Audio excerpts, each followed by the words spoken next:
যখন মিষ্টির টুকরাটা কাপড়ে পড়েছে, মেয়ে ওই আসরেই জামাইকে বলতেছে, সত্য ঘটনা, তোমার সরি বলতে হবে। তো ছেলে কানে কানে বলছে সরি আর হবে না। দেখেন এখনো বাসরই হয় নাই, বিয়ের আয়োজন স্থলেই কিন্তু বসে ঘটনা ঘটতেছে।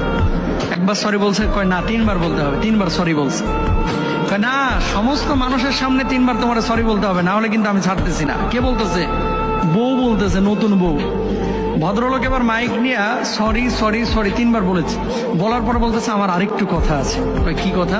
কয় 1 তালাক, 2 তালাক, 3 তালাক, একেবারে 22 তালাক। কারণ কি? সামান্য একটু মিষ্টির টুকরা কাপড়ে লেগে গেছে, সেই জন্য যদি তারে উন্মুক্ত এই ময়দানে মজলিসে বসে আমারে 3বার সরি বলতে হয়, 60 বছরের জীবন এর সাথে কেমনে কাটাবো? তাহলে তো সরি সরি জিকির প্রতিদিন করে বউয়ের পাও ধরে বসে থাকতে হবে। লজিক আছে। 3বার সরি বলে 3 তালাক দিয়ে 22 তালাক, স্থায়ী তালাক, এর সাথে সংসার করা যাবে না।